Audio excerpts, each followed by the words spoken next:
నమస్తే, welcome to our channel. నేను సౌజన్య. AP DGP అయితే చేంజ్ అయిపోయారు. మరి ఏపీ సీఎస్ కూడా చేంజ్ అవుతున్నారా అంటే అవును అనేటువంటి సమాధానం వినిపిస్తోంది. మరి జవహర్ రెడ్డి ప్లేస్ లో ఎవరు వస్తారు ఏంటి ఈ అంశానికి సంబంధించి మనతో మాట్లాడడానికి, వారి విశ్లేషణని మనతో పంచుకోవడానికి ఈ రోజు మనతో పాటు ఉన్నారు senior journalist, senior political analyst CS Rao garu ఉన్నారు. వారితో మాట్లాడదాం. నమస్తే రావు గారు. నమస్తే. ఎట్టకేలకు డీజీపీ పైన ఈసీ వేటు వేసింది, ఇప్పుడు సిఎస్ పైన కూడా వేసేటువంటి అవకాశం ఉంది అంటున్నారు. మరి సిఎస్ జవహర్ రెడ్డి ప్లేస్లో ఎవరు వస్తారు? అసలు ఫస్ట్ ఆఫ్ ఆల్ ఇన్ని రోజుల నుంచి, ఇన్ని నెలల నుంచి ప్రతిపక్ష నేతలు ఎన్నిసార్లు కంప్లైంట్లు ఇచ్చినా సిఎస్ పైన స్పందించింది లేదు ఎలక్షన్ కమిషన్. సో మరి ఇప్పటికైనా స్పందిస్తుందా, ఏమంటారు? యాక్చువల్గా డీజీపీ బదిలీ ఎప్పుడైతే జరిగిందో, డీజీపీ రాజేంద్రనాథ్ రెడ్డిని ఎన్నికల విధుల నుంచి పక్కకు తప్పిస్తూ కేంద్ర ఎన్నికల సంఘం ఎప్పుడైతే నిర్ణయం తీసుకుందో, ఆ మరుక్షణం నుంచి కూడా చీఫ్ సెక్రటరీగా ఉన్నటువంటి జవహర్ రెడ్డిని ఎప్పుడు పంపిస్తారు, ఆయన అసలు బదిలీ అయ్యే అవకాశం ఉందా లేదా అనే దాని మీద విస్తృతంగా రాజకీయ వర్గాల్లో చర్చ జరుగుతుంది. అసలు ఆయన్ని ఎందుకు బదిలీ చేయాలి అనేటువంటి ఒక క్వశ్చన్ వేసుకుంటే కనుక, రీసెంట్గా పెన్షన్లు అందించడంలో వైఫల్యం చెందిన కారణంగా 23 మంది చనిపోయారు వృద్ధులు. దానికి కారణం ఎవరు అని అంటే, ఖచ్చితంగా మనం ప్రయారిటీ వైజ్ తీసుకుంటే డెఫినెట్గా జవహర్ రెడ్డిదే అవుతుంది. ప్రభుత్వ చీఫ్ సెక్రటరీగా ఉన్నారు కాబట్టి, ఎన్నికల కమిషన్ అండర్లో పనిచేస్తున్నారు. ఆయనే రాష్ట్రంలో పరిపాలన ఇప్పుడు సక్రమంగా జరిగేలా చర్యలు తీసుకోవాలి. ఎందుకంటే అబద్ధర్భ ముఖ్యమంత్రి జగన్మోహన్ రెడ్డి ముఖ్యమంత్రి కాదు. జగన్మోహన్ రెడ్డి ఆర్డర్ ఇస్తే సిబ్బంది వినాల్సిన అవసరం లేదు, ఇప్పుడు యంత్రాంగం వినాల్సిన అవసరం లేదు. పూర్తి స్థాయిలో ఎన్నికల కమిషన్ ఆధ్వర్యంలో ఆంధ్రప్రదేశ్ ప్రభుత్వం ఉంది ఇప్పుడు. సో అక్కడ ఏ తప్పు జరిగినా కానీ దానికి బాధ్యులుగా ఎవరు ఉండాలి? ఎలక్షన్ కమిషన్ ఉండాలి. ఎలక్షన్ కమిషన్ అంటే చీఫ్ సెక్రటరీ బాధ్యత తీసుకోవాల్సిందే. ఇప్పుడు తాజాగా జరిగినటువంటి ఇన్సిడెంట్ని కనుక మనం తీసుకుంటే, ఉద్యోగులకి పోస్టల్ బ్యాలెట్లు వేసేటువంటి వెసులుబాటు కల్పించారు. ఎన్నికల కమిషన్ చాలా సీరియస్గా ఫామ్ 12 ఇవ్వండి, ఆ ఫామ్ 12 సంబంధించి మీరు మళ్ళీ తీసుకొని పోస్టులు ఓటు వేసేదానికి అనుమతించండి అని చెప్పినటువంటి తొలి రోజుల్లోనే రిటర్నింగ్ ఆఫీసర్లు కొంతమంది వాటిని తీసుకోవట్లేదని చెప్పి కంప్లైంట్లు వచ్చాయి. సరే, వాటిని సార్ట్అవుట్ చేశారు. అసలు రిటర్నింగ్ ఆఫీసర్ కంప్లైంట్ ఎందుకు మాట వింటలేదు అని అంటే, జవహర్ రెడ్డి కొంతమందిని కావాలని జగన్మోహన్ రెడ్డికి అనుకూలమైనటువంటి వాళ్ళని ఏర్పాటు చేశాడు. అందుకే వాళ్ళు తికమక పెడుతున్నారు. మొత్తం ఉద్యోగులు ఎవరైతే ఉన్నారో వాళ్ళల్లో అందరూ వ్యతిరేకంగా ఉన్నారు జగన్మోహన్ రెడ్డికి. వాళ్ళు వ్యతిరేక ఓటు వేస్తారు అనేటువంటి ఉద్దేశంతో వీలున్నంత వరకు తగ్గించేటువంటి ప్రయత్నం చేస్తున్నారు ఓటింగ్ని. అందుకే ఫామ్ 12ని కొంతమంది రిటర్నింగ్ ఆఫీసర్స్ తీసుకోకుండా ఇబ్బందులు పెడుతున్నారు అనేది తొలి రోజుల్లో వచ్చినటువంటి కంప్లైంట్. దీనికి బాధ్యత ఎవరు వహించాలంటే చీఫ్ సెక్రటరీ వహించాలి. ఎలక్షన్ కమిషన్ అండర్లో ఇమీడియట్గా వచ్చే పర్సన్ ఎవరు? Chief secretary. సో ఇప్పుడు ఓటింగ్ జరిగింది, పోస్టల్ బ్యాలెట్లో ఓటింగ్ జరిగింది కదా, ఫెసిలిటేట్ సెంటర్లో జరిగినాయి. అలాగే గత 2 రోజుల నుంచి జరుగుతున్నాయి. నిన్న భారీగా పోలైనాయి. దాదాపు 3 లక్షల పైగా పోస్టల్ బ్యాలెట్లు ఇష్యూ చేశారు. టాప్ అంటే ఇప్పటి వరకు ఆంధ్రప్రదేశ్ చరిత్రలో పోస్టల్ బ్యాలెట్లు ఇన్ని నమోదు కావడం అనేది ఒక చరిత్ర. సో పోస్టల్ బ్యాలెట్లు తీసుకున్న తర్వాత వాళ్ళు ఓటేసేటువంటి వెసులుబాటు కల్పించారా అంటే కొన్ని చోట్ల కల్పించలేదు. ప్లస్ కొన్ని చోట్ల ఏం చేశారు, వీళ్ళు మ్యానిపులేట్ చేసేలాగా చేశారు. అక్కడ ఉండేటువంటి పోలింగ్లోకి సెల్ ఫోన్లతో వెళ్ళేటువంటి వెసులుబాటు కల్పించారు. సెల్ ఫోన్లో ఎవరికి ఓటేస్తున్నాం అని చెప్పి సెల్ ఫోన్ తెచ్చి చూపిస్తే డబ్బులు ఇచ్చేటట్టు వెసులుబాటు ఏర్పాట్లు చేస్తున్నారు కొన్ని చోట్ల.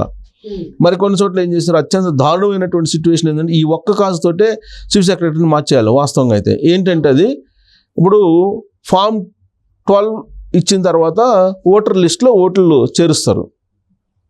పోస్టల్ ఓట్ల లిస్టు ఏ విధంగా అయితే మనకు ఓటర్ లిస్ట్ వస్తుందో, మనకు సాధారణ ఓటర్లకి ఓటర్ లిస్టులో వాళ్ళకు కూడా ఒకటి తయారు చేస్తారు. ఏది ఫామ్ 12 ఇచ్చిన వాళ్ళకి పోస్టల్ ఓట్లు ఎంతమంది ఉన్నారు ఏంటి అనేది ఇస్తారు. ఎక్కడ polling booth wise facilitate center, ఏ ఫెసిలిటేట్ సెంటర్లో ఎవరెవరు అనేది. దాంట్లో పోస్టల్ ఓట్లకు అప్లై చేసుకున్నటువంటి వాళ్ళ పేర్లు చాలా గల్లంత అయిపోయాయి. దీనికి బాధ్యత వహించాలి జవహర్ రెడ్డి. రెండో పాయింట్, ఓటర్ లిస్టులో పేరుంది. ఓటర్ లిస్టులో పేరున్న తర్వాత ఓటు వేయడానికి ఫెసిలిటేట్ సెంటర్లోకి వెళ్ళేటప్పుడు వాళ్ళు ఏం చేయాలంటే, గెజిటెడ్ ఆఫీసర్ దగ్గర సంతకం తీసుకోవాలి. ప్రతి పోలింగ్ కేంద్రం దగ్గర ఒక గెజిటెడ్ ఆఫీసర్ని పెడతారు. గెజిటెడ్ ఆఫీసర్ దగ్గర సంతకం పెట్టి అదేదో ఫామ్ 13 అంటారు దాని మీద వీళ్ళు ఒక స్టాంప్ వేయాలి. స్టాంప్ వేసి సంతకం పెట్టాలి ఆ గెజిటెడ్ ఆఫీసర్. ప్రతి ఓటర్కి, పోస్టల్ ఓటర్ అనే ప్రతి ఒక్కరికి ఒక గెజిటెడ్ ఆఫీసరు అక్కడే పోలింగ్ కేంద్రంలోనే ఏర్పాటు చేశారు. అతను స్టాంప్ వేసి సంతకం పెడితే అప్పుడు నువ్వు ఓటుకి ఎలిజిబుల్. ఆ ఓటు ఫామ్ 30 అది వేస్తారు తీసుకెళ్ళి, ఆ గెజిటెడ్ ఆఫీసర్ సంతకంతో ఉండేదాన్ని. కానీ ఇక్కడ ఏం చేశారు, చాలా తెలివిగా కొంతమంది ఆర్ఓలను మెయింటైన్ చేసినట్టే గెజిటెడ్ ఆఫీసర్స్ కూడా మెయింటైన్ చేశారు. మెయింటైన్ చేసి వాళ్ళు తెలివిగా ఏం చేశారు, స్టాంప్ లేకుండా సంతకం పెట్టారు. స్టాంప్ వేసి సంతకం పెట్టండి సార్ అని చెప్పి ఆడపోయినటువంటి ఉద్యోగులు అడిగితే, స్టాంప్ మర్చిపోయి ఇచ్చాను, పర్లేదు స్టాంప్ లేకపోయినా కానీ సంతకం పెట్టాను కదా, చెల్లిద్ది వేసేది ఓటు అని అన్నాడు. ఆ ఫామ్ అది తీసుకెళ్ళి పోస్టల్ ఓటు ఏం చేశారు, పోస్టల్ ఓట్ల మీద గెజిటెడ్ ఆఫీసర్ సంతకం ఉండాలి ఖచ్చితంగా, స్టాంప్ ఉండాలి. ఇది ఎన్నికల నిబంధనల ప్రకారం. స్టాంప్ లేకపోతే ఆ ఓటు చెల్లదు. ఓకే. సో కాబట్టి చాలా చోట్ల, చాలా పోలింగ్ కేంద్రాల్లో స్టాంప్ లేకుండా గెజిటెడ్ ఆఫీసర్ని అరేంజ్ చేశారు. ఇది ప్రీ ప్లాన్డ్గా చేసినటువంటి ఒక కుట్ర. సో దీని మీద గెజిటెడ్ ఆఫీసర్ పైన యాక్షన్ తీసుకోరా ఎవరు? గెజిటెడ్ ఆఫీసర్ మీద యాక్షన్ తీసుకోవాలి. ఎవరు తీసుకోవాలి? స్టాంప్ అనేది మ్యాండేటరీ అన్నప్పుడు ఆయన అట్లా ఎలా మర్చిపోయి వస్తాడు? అదే మరి అది మ్యానిపులేషన్. అంటే ఇప్పుడు చాలా మందికి తెలియదు. ఇప్పుడు పోస్టల్ బ్యాలెట్లు తీసుకున్న వాళ్ళు కూడా ఇప్పుడు రెగ్యులర్గా ఎంప్లాయీస్ ఉంటే చాలా తెలుస్తుంది. కానీ ఈ మధ్యకాలంలో కొత్తగా ఎంప్లాయీస్ అయినటువంటి వాళ్ళు, అలాగే అంగన్వాడీలు, తర్వాత కాంట్రాక్ట్ ఉద్యోగులు, వీళ్ళు చాలామంది ఉంటారు. వీళ్ళకి ఫుల్ పెజ్డ్గా అవగాహన ఉండదు. సో వాళ్ళు ఏం చేశారు, ఇప్పుడు సంతకం లేకుండా తీసుకెళ్ళి వేశారు. వేసినా అవి చెల్లే అవకాశం లేదు ఎన్నికల నిబంధనల ప్రకారం. రేపు కౌంటింగ్ రోజు ఏజెంట్ అబ్జెక్షన్ చేస్తాడు. అంటే ముందు గైడ్ చేయరా, ఇలా ఉంటుంది ఇలా చేయాలి, గైడ్ చేస్తారు. మరి ఇతను స్టాంప్ లేకుండా ఇస్తున్నాడని చెప్పేసి అతను సస్పెండ్ చేయాలి కదా మరి.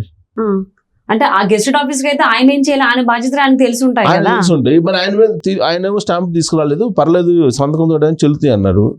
మరి అలాంటప్పుడు నువ్వు దాన్ని క్రాస్ చెక్ చేయాల్సింది ఎవరు? ఆర్ఓ చేయాలి, రిటర్నింగ్ ఆఫీసర్ చేయాలి. రిటర్నింగ్ ఆఫీసర్ పర్లేదు అన్నాడు, అయిపోయింది, వేసారు, అవి చల్లవు. ఈ రెండో కాజు తోటి ఇప్పుడు జవహర్ రెడ్డిని బదిలీ చేయాలని అవసరం లేదా? చేయాలి కదా. సో అలా తర్వాత రెండోసారి అంటే మే 1 నుంచి ఇప్పటి వరకు పెన్షన్లు ఇవ్వాల చాలామందికి. ఆయన ఏం చేశాడు, ఏప్రిల్లో జరిగినటువంటి ఇబ్బందులు చూసిన తర్వాత వాటిని సార్ట్అవుట్ చేసుకోవాల్సిన బాధ్యత ఉందా లేదా?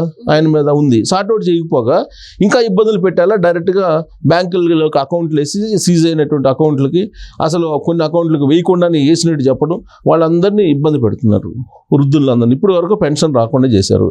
అంటే ఈ విధంగా డిస్టర్బ్ చేస్తే చంద్రబాబు నాయుడు కారణంగానే పెన్షన్లు ఇవ్వలేకపోయామని చెప్పి వైఎస్ఆర్ కాంగ్రెస్ పార్టీ చెప్పుకునేదానికి ఈయన సహకారం అందించాడు. ఓకే. సో ఈ కాజు మూడోది, ఆయన బదిలీ ఎందుకు చేయాలి అనేది.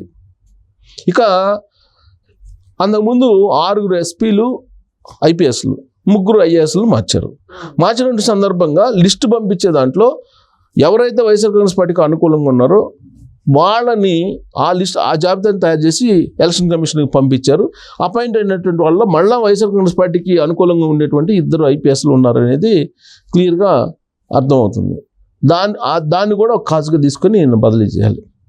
ఇక వైఎస్ఆర్ కాంగ్రెస్ పార్టీ మేనిఫెస్టో తయారు చేసినప్పుడు, మేనిఫెస్టో ప్రకటించినప్పుడు జవహర్ రెడ్డికి సంబంధించినటువంటి సీఎం ఆఫీసులో ఉన్నటువంటి ఒక ఆఫీసరు అక్కడ మేనిఫెస్టో రిలీజ్ అప్పుడు ఉన్నాడు. రిలీజ్ అప్పుడు ఉన్నా కానీ ఆయన మీద చర్యలు తీసుకోవాలా. మరి అలాంటప్పుడు ఆయన చర్యలు తీసుకోలేదా? ఎండింగ్ ఏంటంటే ఇవాళ నరేంద్ర మోడీ వస్తున్నాడు రాజమండ్రి, అలా అనకాపల్లి సభలకి. ఈ సందర్భంగా ఇప్పుడు నేను ఏవైతే కాజులు చెప్పానో ఈ కాజులన్నింటినీ కూడా మొత్తం నోట్ చేసి పవన్ కళ్యాణ్ నరేంద్ర మోడీకి ఇవ్వబోతున్నాడు ఒక నివేదిక. ఆ నివేదిక ఇచ్చిన తర్వాత ఇప్పుడు ఏ విధంగా అయితే నిన్న ధర్మవరంలో చంద్రబాబు నాయుడు ప్రజెంటేషన్ చేసిన తర్వాత డీజీపీని ఇమీడియట్గా మార్చేశారు, అలానే ఇప్పుడు చీఫ్ సెక్రటరీ బదిలీకి కూడా పవన్ కళ్యాణ్ ఇచ్చేటువంటి నివేదికను బేస్ చేసుకొని నరేంద్ర మోడీ ఖచ్చితంగా దాన్ని ఇనిషియేటివ్ తీసుకొని ఈయన్ని బదిలీ చేసేటువంటి అవకాశం ఉంది అని చెప్పి మనం ఒక అవగాహనకు రావచ్చు. సో మరి ఇప్పటికీ సిఎస్ పైన చాలా మంది కంప్లైంట్స్ ఇవ్వడం జరిగింది, కొంతమంది ప్రతిపక్షాల నాయకులు కావచ్చు, పార్టీ శ్రేణులు కావచ్చు. మరి ఇప్పుడు పవన్ కళ్యాణ్ కూడా సిఎస్ పైన ఒక నివేదిక ఇవ్వబోతున్నారు మోదీ కెంచు అని అంటున్నారు. మరి అది 3 నుంచి 3 గంటలకి జరుగుతుంది. సో అంటే అది నివేదిక ఇచ్చిన తర్వాత బదిలీ వేస్తారా, లేదంటే ఆల్రెడీ డీజీపీ పడిపోయింది కాబట్టి వేటు ఇంకా తర్వాత ఇచ్చిన తర్వాత సాయంత్రం ఇవాళ సాయంత్రం లోపల చీఫ్ సెక్రటరీ So, బదిలీ అదే పవన్ కాకపోతే ఇక ఎన్నికల దాకా ఉండకపోవచ్చు. సో మరి పవన్ కళ్యాణ్ నివేదిక ఇచ్చిన తర్వాత వేటు పడుతుందా సిఎస్ పైన, ఇవ్వక ముందే పడుతుందా అనేది చూద్దామండి. Thank you so much CS Rao garu. Thank you.